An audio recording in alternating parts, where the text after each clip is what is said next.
So NGS technologies, they helped a lot in sequencing and making the big projects which are service to the overall humanity.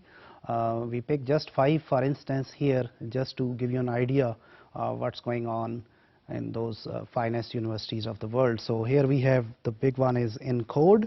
ENCODE is encyclopedia of DNA elements, where they are interested in identifying the special transcription factors. They expect that there are around 1800 transcription factors present. So far they have identified 119, and this project has produced over 30 research papers with 50 trillion bytes of the data. You can look into its website for details. In 1000 Genome projects, actually they were interested in identifying the different variations in the human population. So they sampled over 1000 individuals coming from different parts of the world. So in total there were 14 populations. So they produced 20,000 GB of raw data, about an 5x coverage. When we talk about coverage in genome sequencing means it's a rough estimate that how many times part of the DNA has been sequenced by the sequencer. So how many times it was read.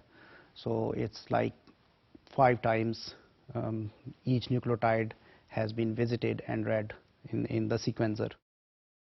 They produce over 38 million SNPs and 14 million indels, and then 14,000 large deletions so far.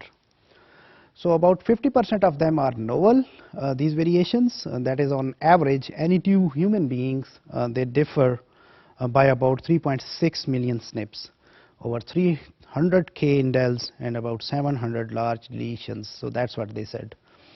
You can look into it in its website, the link is right there.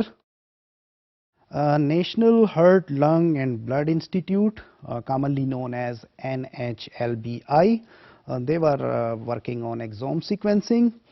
So they actually provide a global leadership for research, training, education. Basically they are interested in controlling the heart diseases and lung and blood diseases. Their idea was to enhance the health of individuals so that they should not have those diseases, and then we can increase the standards of their lives. So you can look into the web link. They have yielded about 50 terabytes of data. So each sample has been having those at least 30 million reads. 50 are 76 bases paired end data. The purpose of telling you or mentioning about this data is that there is a lot of data which is available on those databases. So some of these projects are generating the data, and then what they do is they just cover one aspect in their analysis. So if we can train ourselves into data analysis, or we can further analyze and reanalyze data and find new discoveries. NHLBI also studied functional impact of rare mutations in coding sequencing using whole exome sequence data from over 2,400 individuals, and their coverage was around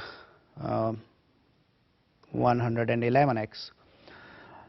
They sequenced exomes of over 6,500 European Americans and Afro American individuals, and what they find here is that European Americans have a higher fraction of coding variations than Afro Americans, so more variations in European Americans, white Americans. Another project is de novo mutations in autism. Basically there are 3 different teams coming from different parts of the world, so they were working on that. So actually they were looking into these mutations which cause autism, and what they see here is mutations present in children, interestingly, though their parents do not have those mutations. They produced over 2,000 exome sequences from 500 families. They identified the genes and their networks pertaining to autism. In human microbiome project, what they are trying to do is it's kind of metagenome endeavor. So they were trying to put the complete genomes of whatever microbial diversity is present in human body. So that was led by over 200 researchers from 80 research groups, and they were working on identifying this microbial diversity in the human body. And what they do here is they collected samples from 242 US volunteers, and they were sampling 15 tissues from the males and 18 tissue types from the females. So they also put a lot of data in the databases. So they produce 5 terabytes of genomic data, and they claim that they have covered over 5 million microbial genes.